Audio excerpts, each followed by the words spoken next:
যে কাকাবাবু, আমার দিদিন।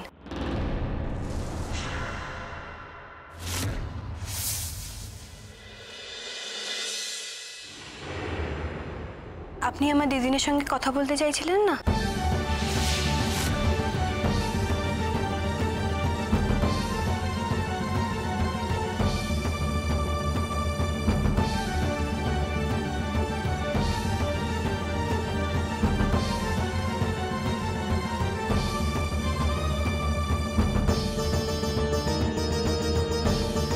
তুমি এখানে? আপনি আপনি এখানে?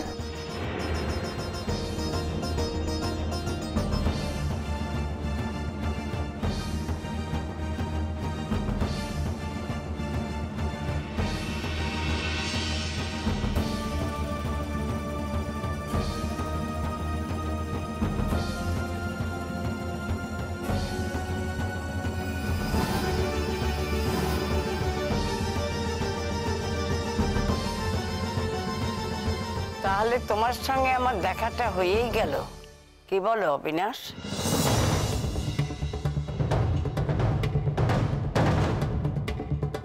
আপনি কি শালুকের দিদা?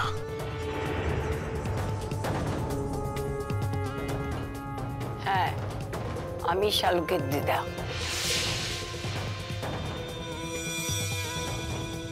তাতে কি কোনো কিছু বদলানোর সুযোগ আছে এখন?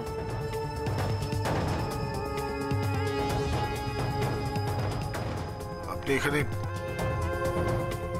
কোন সূত্রে, মানে কি কারণে এখানে এসেছেন সেটাই তো আমি বুঝতে পারছি না।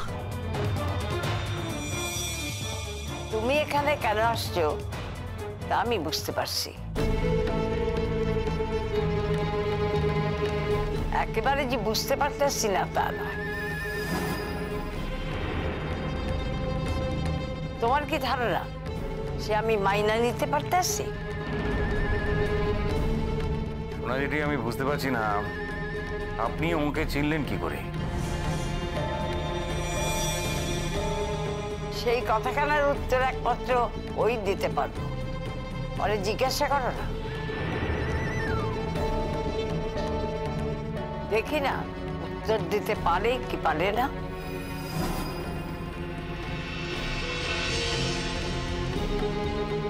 সোনা দিদি,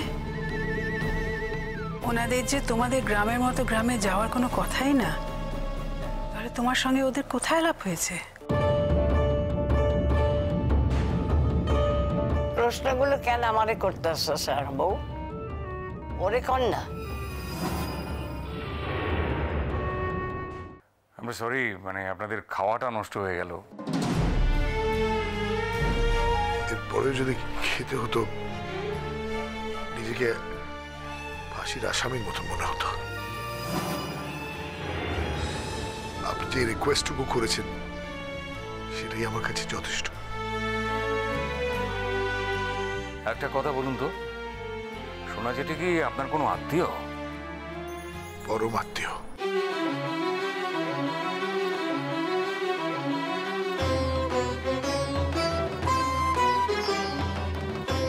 তাহলে শালুকও তো তোমার আত্মীয়ই দাঁড়াচ্ছে।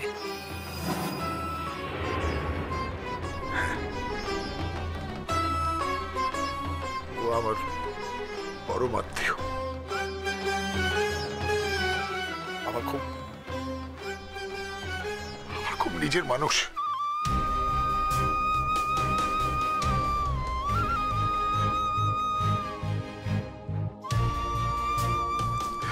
খুব কাছের মানুষ।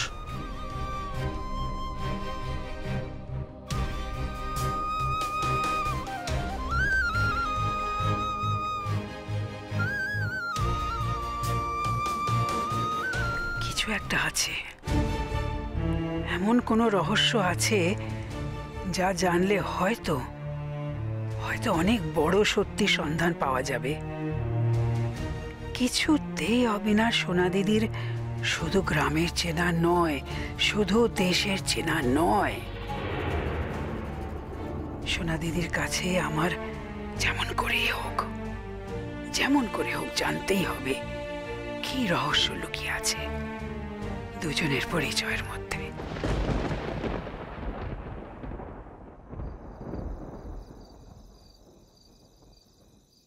আমাকে সত্যি কথা বলো তো সোনা দিদি, ওই ভদ্রলোক কে? কইলাম তো, সকলের সামনেই তো কইলাম, উনি আমাদের দেশের লোক, চেনা জানা। দেশের লোক? চেনা জানা? শুধু যদি দেশের লোকই হবে তাহলে তুমি তাকে দেখে এত কান্নাকাটি করলে কেন? আর সেই বা তোমাকে দেখে এত ভয় পাবে কেন? আমারে দেখে ভয় পাইবো কেন? আমার কি আছে যে ভয় পাইবো? আমার যদি সেই ক্ষমতাই থাকতো তাহলে কি আমার চোখের সামনে আমার নাতনির এই অবস্থা হইতে পারতো? তুই ক, নাকি আমি তার সর্বনাশ এইভাবে চুপ করে বসে থেকে দেখতাম? ক্ষমতা নাই বলেই তো দেখতেছি।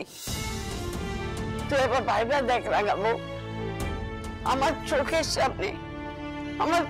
সামনে আমার নাতনির ঘর ভেঙে গেল, আমি কিচ্ছু করতে পারলাম না। শালুকের জীবনে যেটা ঘটলো তাতে আমাদের কারোর কোনো সমর্থন ছিল? তুমি বলো তো সোনা দিদি।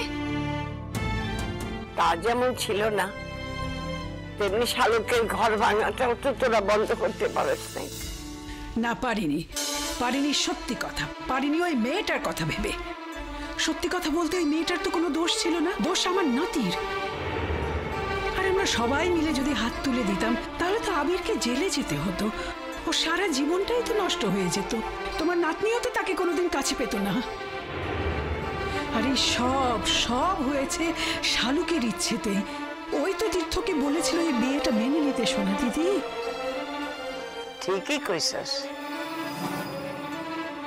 আমার নাতনি তো উদারতা দেখাইছে, ভীষণ উদারতা দেখাইছে, এইটাই তো তার দোষ। এভাবে বলো না সোনা দিদি, এভাবে বলো না। তুমি কি ভাবো আমি শালুককে ভালোবাসি না? আমরা কেউ কি ওর ভালো চাই না? আমরা সবাই শালুককে ভালোবাসি, আমরা সবাই ওর ভালো চাই। এই পরিবারের সকলেই শালুককে ভালোবাসে। হ্যাঁ, ভালোবাসে, খুব ভালোবাসে। সেই জন্যই আমার নাতনিরে সবকিছু ছাইড়া এ বাড়ি ছেড়ে চলে যেত। কোথায় যাবে ও? কে যেতে দিচ্ছে ওকে? কি পরিচয় থাকবো? তুই ক রাগাবো, কি পরিচয় থাকবো? সারাক্ষণ ওর স্বামী আবিরও দেখবো, তার বউরে দেখবো, এ কি সহ্য করা যায় না? সহ্য করা। গরিবের মাইয়া বলে কি সে মাইয়া না? মানুষের রক্ত ওর ভেতরে নাই? ও গরিব বলে কি তোর এত কষ্ট দিবি?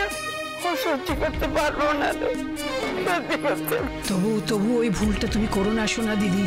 তুমি শালুককে নিয়ে অন্য কোথাও, অন্য কারোর বাড়িতে যাওয়ার কথা একদম ভেবো না।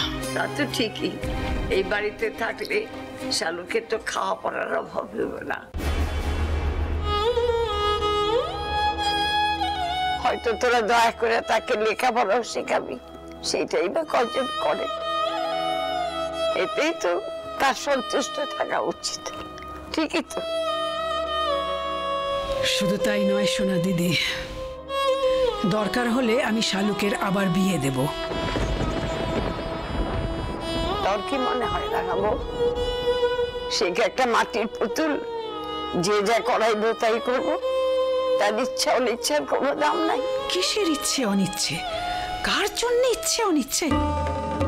যেই ছেলেটা ওকে ভালোবাসে বলে ওকে ঠকিয়ে অন্য কাউকে বিয়ে করেছে, তার জন্য কিসের ভদ্রতা, কিসের অপেক্ষা? না, শালুক কারোর জন্য অপেক্ষা করবে না। ও লেখাপড়া করে নিজের পায়ে দাঁড়াতে শিখবে, ও নতুন জীবন শুরু করবে। ও মনে করবে ওই জীবনটা যেটা ছিল। কিন্তু শালুকের জন্ম, সেটা তো মিথ্যে নয়। সত্যিটাই বা কি? সে তো অবৈধ সন্তান।